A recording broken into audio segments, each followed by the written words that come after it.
একদিন হায়াতুন নবীর আলোচনা চলতেছিল। আহলে সুন্নাত ওয়াল জামাত আমাদের উলামায়ে দেওবন্দের আকীদা এবং বিশ্বাস কোরআন ও হাদিসের আলোকে আল্লাহর নবী জিন্দা। নবীরা কেউ মরেন না, সকলেই জিন্দা। আল্লাহর নবীরা জিন্দা, এটা আমাদের আকীদার বিশ্বাস। তো এই মাসলা নিয়ে আলোচনা চলতেছে। ছাত্ররা প্রশ্ন করে, হুজুর উত্তর দেন। এইভাবে চলতে চলতে এক সময় হুজুর জোশে এসে গেছেন। জোশে আসার পর বলতেছেন, কে আমায় দেখা দো কে নবী জিন্দা হয় কে নেই, নবী কি জীবিত না জীবিত নন, আমি কি দেখাই দিব? তো এ কথা বলে হুজুর রওজা পাকের দিকে ইশারা করছেন। ছাত্ররা দেখতেছে আল্লাহর নবী সাল্লাল্লাহু আলাইহি ওয়াসাল্লাম হাত জিন্দা দাঁড়াইয়াছেন। কত বড় আল্লাহর। ইদানিং আপনারা লক্ষ্য করছেন কিনা জানি না, আশা করি লক্ষ্য করেছেন, ওয়াহাবি আলেম যারা তারাও জায়গা জায়গা বয়ান করতেছেন নবী জিন্দা। আমরাও বলি নবী জিন্দা। তাহলে ওয়াহাবিরা আর আমাদের মধ্যে পার্থক্য হলো কি? সূক্ষ্ম পার্থক্যগুলি খেয়াল করেন। তারা জিন্দা বলে, কিন্তু তাদের বক্তব্য বা তাদের দাবি হলো নবী জিন্দা বটে, কিন্তু নবীজি মাজার বা রওজা মোবারক থেকে উঠা কোথাও যাইতে পারে না, কোথাও হাজির হতে পারে না। এটা হলো তাদের বক্তব্য। কিন্তু আমাদের বিশ্বাস আল্লাহ প্রদত্ত শক্তির বলে মদিনার কামলিওয়ালা নবী যেখানে খুশি ওখানে যাইতে। যদি এখানে এসে পড়ে আপনারা একটা হায়াতুন নবী রাসূলকে মানেন না? আর জোরে বলেন। আমরা বিশ্বাস করি রাসূল রওজাতে জিন্দা। এটা আমাদের আকীদা, এটা আমাদের বিশ্বাস। দেওবন্দি উলামায়ে কেরামের বিশ্বাস রাসূল রওজাতে জিন্দা আছেন। শুধু তাই না, রাসূলের রওজা শরীফের মাটির মর্যাদা আমরা আল্লাহর নূরের তৈরি আরশের চাইতে কোটি কোটি গুণ বেশি মর্যাদা বিশ্বাস।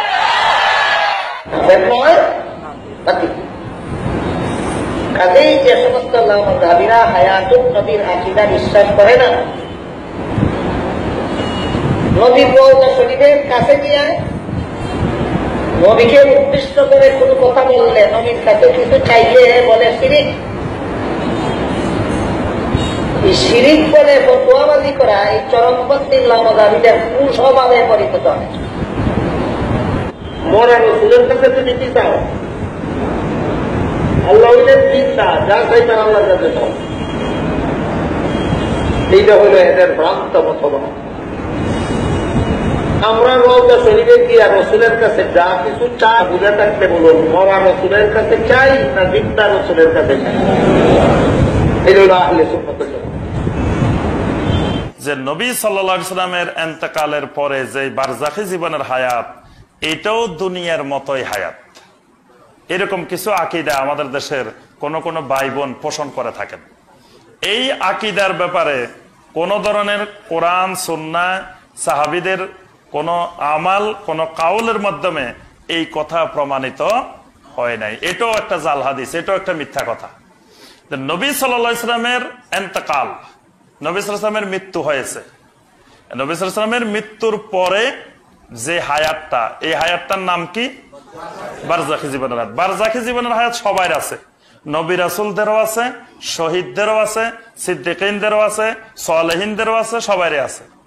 কিন্তু সবার বারজাখী জীবনের হায়াতটা একরকম না। নবী রাসূলদের বিশেষ হায়াত আছে বারজাখী জীবনে, নবী রাসূলদের বিশেষ হায়াত, শহীদদের বিশেষ হায়াত আছে। আল্লাহ পাক শহীদদের ব্যাপারে বলছেন, ওয়ালা তাকুলু লিমান ইউকতালু ফি সাবিলিল্লাহি আমওয়াত বাল আহইয়া, যে তোমরা শহীদদেরকে মারা গেছে বলিও না, তারা জীবিত।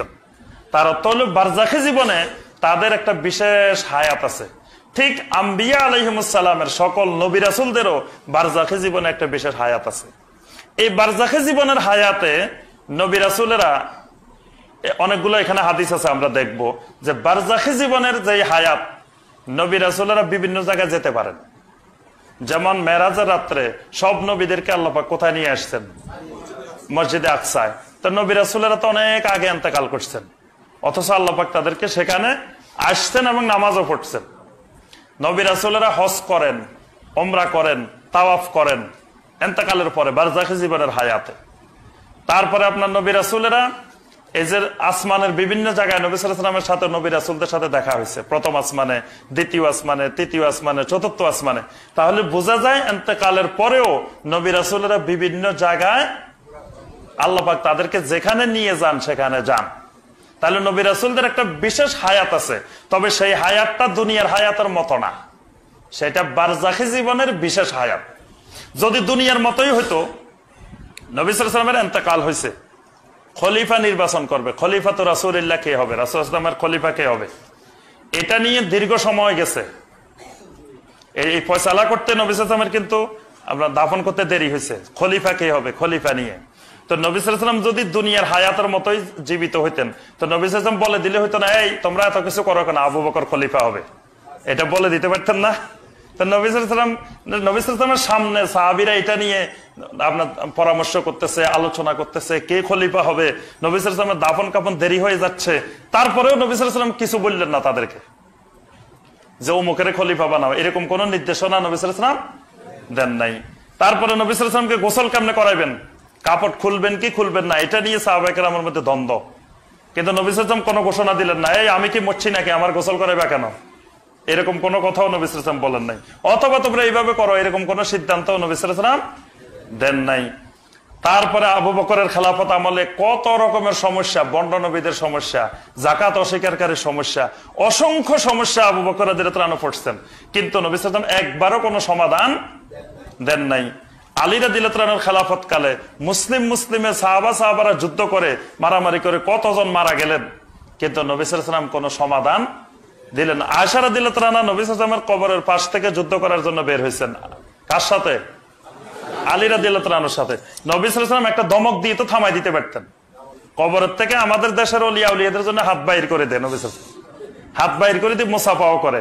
আর আয়েশারও শুধু কবর থেকে একটা ধমক দিলে হইতো যে আয়েশা কই যাচ্ছ, আলীর সাথে যুদ্ধ করার জন্য যাচ্ছ, খবরদার বাইরে হবে না, এই কথা বললে তো আয়েশা আর বাইরে হতেন না। কিন্তু আয়েশা রাদিয়াল্লাহু আনহাকে কোনো সমাধানে নবী সাল্লাল্লাহু আলাইহি ওয়াসাল্লাম দেন নাই। তারপরে ফাতেমা রাদিয়াল্লাহু আনহা, আলী রাদিয়াল্লাহু আনহু, আব্বাস রাদিয়াল্লাহু আনহু, আবু বকরের শক্ত করে ধরছে যে আমাদেরকে ওয়ারিস দিতে হবে, ওয়ারাসাত দিতে হবে, নবী সাল্লাল্লাহু আলাইহি ওয়াসাল্লামের মৃত্যুর পরে ওয়ারাসাত দিতে হবে। আচ্ছা, যদি নবী সাল্লাল্লাহু আলাইহি ওয়াসাল্লাম জীবিত থাকতো, জীবিত মানুষের ওয়ারিস হয় নাকি? মারা গেলে না ওয়ারিস হয়? এরা সবাই দাবি করছে যে রাসূল মারা গেছেন, আমাদেরকে ওয়ারিস দাও। আর আবু বকর রাদিয়াল্লাহু আনহু বলছেন, আল্লাহ রাসূল বলছেন যে নবী রাসূলদের কোনো ওয়ারিস হয় না, এজন্য আবু বকর রাদিয়াল্লাহু আনহু তাদেরকে কোনো ওয়ারাসাত দেন নাই। তো নবী রাসূলদের বারজাখী জীবনের হায়াত সম্পর্কে কিছু হাদিস আছে, এই হাদিসগুলোর কারণে আমাদের কোনো ভাই আকীদার ক্ষেত্রে বিভ্রান্ত হয়ে গেছে। কিন্তু আকীদার ক্ষেত্রে খেয়াল রাখতে হবে যে যেগুলো আকীদা সেগুলো সরাসরি কোরআনে কারিমের আয়াত অথবা স্পষ্ট নবী সাল্লাল্লাহু আলাইহি ওয়াসাল্লামের সহিহ হাদিস, মানে কোনো ব্যাখ্যা বিশ্লেষণ অস্পষ্টতা এগুলোর মাধ্যমে কোনোদিন আকীদা সাব্যস্ত হয় না। মুসনাদে আবি আলা এখানে একটা সহিহ হাদিস আসছে, নবী সাল্লাল্লাহু আলাইহি ওয়াসাল্লাম বলছেন আল আম্বিয়া ওয়া আহইয়াউন ফি কুবুরিহিম ইউসাল্লুন, যে নবীরা কবরে জীবিত এবং নবীরা সালাত আদায় করেন। সুবহানাল্লাহ। তাহলে নবীরা যে সালাতটা আদায় করেন এটা কোন ধরনের সালাত? বারজাখী জীবনের সালাত, এবং এই জীবিতটা বারজাখী জীবনের জীবিত। আবু দাউদের মধ্যে এসেছে হাদিস, নবী সাল্লাল্লাহু আলাইহি ওয়াসাল্লাম বলছেন মা মিন আহাদিন ইউসাল্লিমু আলাইয়া ইল্লা রাদ্দাল্লাহু আলাইয়া রূহি, কেউ যদি আমার উপরে সালাম দে আল্লাহ রাব্বুল আলামিন আমার রূহকে ফেরত দেন, হাত্তা আরুদ্দা আলাইহিস সালাম, আমি তার সালামের উত্তর দিই। সুবহানাল্লাহ। তাহলে অনেকে বলে যে সারাদিনে তো সালাম চলতেছে, তা আল্লাহ পাক রূহ তো আর ফেরাই নেওয়ার সুযোগ নেই, একবার দিছে যে কন্টিনিউ আছে, তো রূহ থাকা মানে তো জীবিত। কথা ঠিক আছে, কিন্তু জীবিত, কিন্তু সেটা বারজাখী জীবনের জীবিত। এরপরে আপনার আরেকটি হাদিসে আসছে, নবী সাল্লাল্লাহু আলাইহি ওয়াসাল্লাম বলছেন মান সাল্লা আলাইয়া ইনদা কবরি সামিতুহু, কেউ যদি আমার কবরের সামনে আমাকে আমার উপরে দরুদ পেশ করে, সামিতুহু, আমি সেটা শুনি। সুবহানাল্লাহ। আমার কবরের সামনে দরুদ পেশ করলে সেটা আমি শুনি, আর দূরের থেকে পেশ করলে উলিমতুহু, সেটা আমাকে জানাই দেওয়া হয়। তাহলে কবরের সামনে পেশ করলে শুনেন, এই শোনাটা কোন ধরনের শোনা? বারজাখী জীবনের শোনা। এই জন্য আব্দুল্লাহ বিন ওমর রাদিয়াল্লাহু তাআলা আনহুমা নবী সাল্লাল্লাহু আলাইহি ওয়াসাল্লামের কবরের সামনে গেলে সালাম দিতেন আসসালামু আলাইকা ইয়া রাসূলুল্লাহ, তো অন্যান্য সময় সালাম দিতেন আসসালামু আলাইকা আইয়ুহান নাবিয়্যু ওয়া রাহমাতুল্লাহি ওয়া বারাকাতুহু। তো নবী সাল্লাল্লাহু আলাইহি ওয়াসাল্লামের কবরের সামনে গেলে কেন বলতেন আসসালামু আলাইকা ইয়া রাসূলুল্লাহ? যে নবী সাল্লাল্লাহু আলাইহি ওয়াসাল্লাম সেখানে শুনেন, বলছেন সামি'তুহু, নবী সাল্লাল্লাহু আলাইহি ওয়াসাল্লাম বলছেন আমি সেটা শুনি। আরেকটি হাদিসের মধ্যে আসছে যে নবী সাল্লাল্লাহু আলাইহি ওয়াসাল্লামকে জিজ্ঞাসা, নবী সাল্লাল্লাহু আলাইহি ওয়াসাল্লাম বললেন শুক্রবার হলো তোমাদের জন্য আফদাল দিন, এই দিন তোমরা বেশি বেশি করে আমার উপরে দরুদ পেশ করো। কারণ তোমাদের দরুদ আমার কাছে পেশ করা হয়।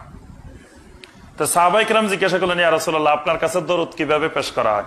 আপনি তো মারা যাবেন, কাদ বালিতা, আপনি তো মাটির সাথে মিশে যাবেন, আপনার কাছে দরুদ গুলো কিভাবে পেশ করা হবে?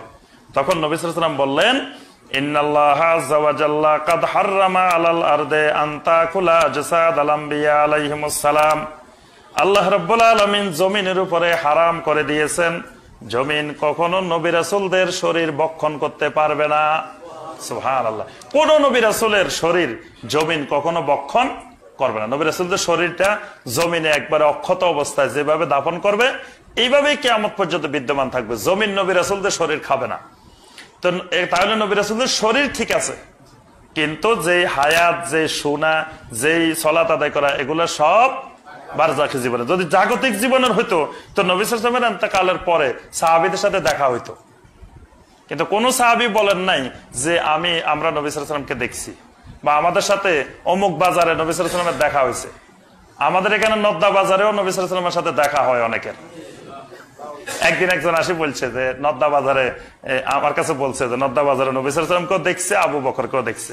দৌড়াই গেছে নবী সাল্লাল্লাহু আলাইহি ওয়াসাল্লামকে এক কাপ চা খাওয়াইবো, কিন্তু ধরতে পারে নাই। যাওয়ার আগে কোন দিকে চলে গেছে আর ধরতে পারে না, কিন্তু সে দূরের থেকে দেখছে। তাহলে এখানে নদ্দা বাজারেও আসে, দেখেও। অথচ মদিনাতে এত সাহাবী ছিলেন যাদেরকে নবী সাল্লাল্লাহু আলাইহি ওয়াসাল্লাম সবচেয়ে বেশি মহব্বত করতেন, এবং যারা নবী সাল্লাল্লাহু আলাইহি ওয়াসাল্লামকে সবচেয়ে বেশি মহব্বত করতেন, তারা নবী সাল্লাল্লাহু আলাইহি ওয়াসাল্লামের ইন্তেকালের পরে একবারও এরকম কোন বাজারে, কোন রাস্তায়, কোন জায়গায় দেখা সাক্ষাৎ হয় নাই। তারপরে আমাদের দেশের এক হুজুরের জানাজায়ও নবী সাল্লাল্লাহু আলাইহি ওয়াসাল্লাম অংশগ্রহণ করছে। একজন হুজুর বয়ান দিছে যে আমাদের হুজুরে কাবলার জানাজায় নবী সাল্লাল্লাহু আলাইহি ওয়াসাল্লাম স্বয়ং অংশগ্রহণ করছে। তাহলে বাংলাদেশের হুজুর মারা গেলে নবী সাল্লাল্লাহু আলাইহি ওয়াসাল্লাম জানাজায়ও আসে। অথচ সাহাবায়ে কেরাম মারা গেছেন, আবু বকর, ওমর, ওসমান, আলীর মতো জান্নাতি সাহাবীরা মারা গেছেন, নবী সাল্লাল্লাহু আলাইহি ওয়াসাল্লাম অংশগ্রহণ করছেন, এরকম কোন বর্ণনা কোন সাহাবী দেন নাই। কিন্তু বাংলাদেশে মারা গেলে নবী সাল্লাল্লাহু আলাইহি ওয়াসাল্লাম আসেন, অর্থাৎ বাংলাদেশকে নবী সাল্লাল্লাহু আলাইহি ওয়াসাল্লাম সবচেয়ে বেশি মহব্বত করে, বাংলাদেশের মানুষদেরকে খুব ভালোবাসে।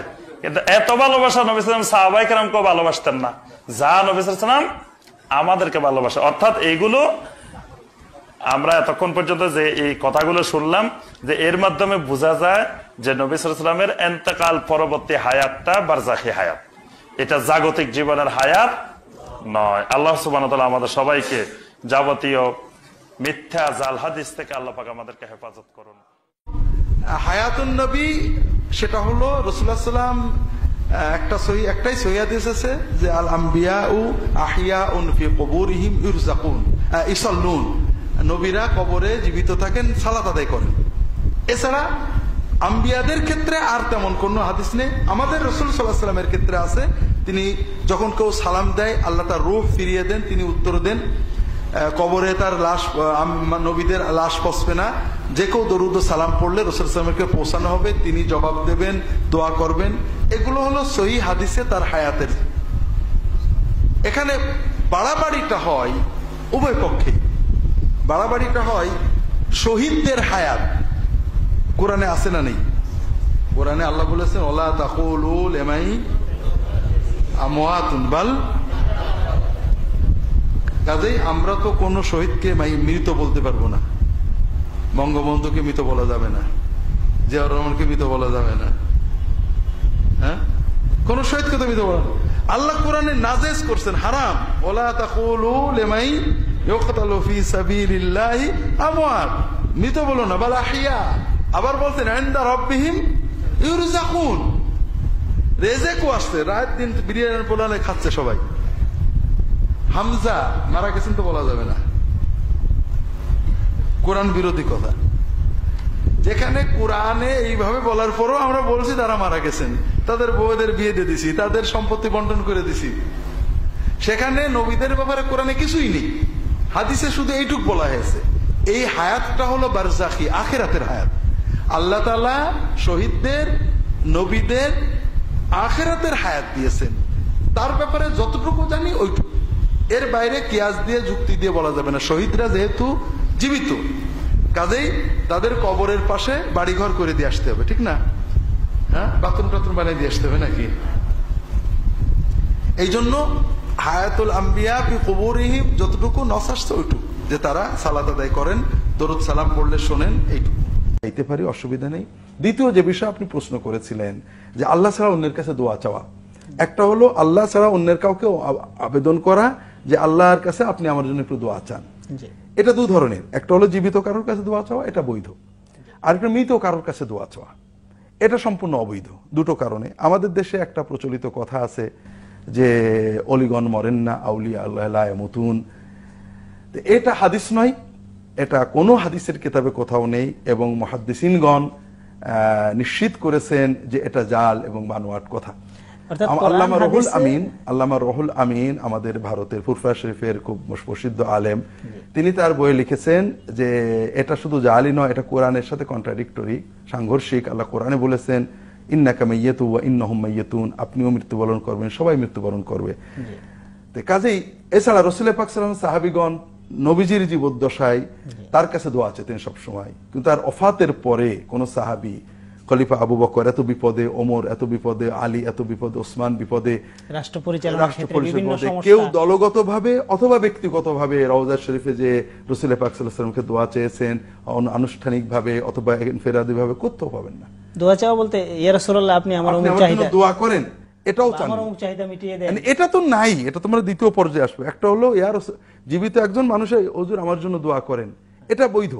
কিন্তু মৃত একজন মানুষের কবরে যে বলা হুজুর আমার জন্য দোয়া করেন, এটাও তারা কখনো করেননি। অর্থাৎ তিনি আমার কথা শুনে আমার জন্য দোয়া করবেন, এই চিন্তাটাই ইসলামে কোথাও। কিন্তু যারা দোয়া চান নবীজির কাছে, যে তারা তাদের দলিল দিতে চান যে নবীজি তো মরেননি, এবং এটা তো হাদিসে আছে যে নবীগণের জিসিম মাটির জন্য হারাম। তা ঠিক আছে, রাসূল পাক সাল্লাল্লাহু আলাইহি ওয়াসাল্লামের ওফা মানে বারজাকি হায়াত আছে, এটা অন্য বিষয়। আমাদের দিন বুঝতেই তো সুন্নত লাগে, আর সুন্নতকে বুঝতে সাহাবীগণ লাগে। শহীদরা জীবিত, এটা হাদিস কোরআনে আছে। তাই বলে কোন সাহাবী কখনোই শহীদদের কাছে দোয়া চাননি। রাসূল পাক সাল্লাল্লাহু আলাইহি ওয়াসাল্লাম বারজাকি হায়াত হাদিস শরীফে প্রমাণিত, কিন্তু কখনো কোন সাহাবী রাসূল পাক সাল্লাল্লাহু আলাইহি ওয়াসাল্লামের হায়াতের অজুহাত দিয়ে তার কাছে দোয়া চাননি।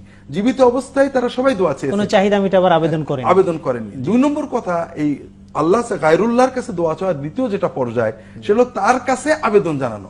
অর্থাৎ আপনি আমাকে দয়া করেন, আমার রোগ মিটিয়ে দেন, আমার দিকে তাকান, আমার একটা সন্তান দেন, এই দোয়াটা সম্পূর্ণ শিরক। আমরা কোরআনে দেখতে পাই যে কাফেরদের শিরিককে মূলত দোয়া বলা হয়েছে। কাফেরদের শিরিকটাই ছিল যে বিপদে আপদে তারা যাদেরকে তারা মানে আল্লাহর প্রিয় মনে করত, ইব্রাহিম, ইসমাইল, জিব্রাইল, মিকাইল, লাত, মানাত, উজ্জা, হাবল, ইয়াগুস, ইয়াউকস, আনাস, এদেরকে বিপদে পড়ে ডাকতো। এই জন্যই কোরআনে শিরিককে দোয়া বলা হয়েছে।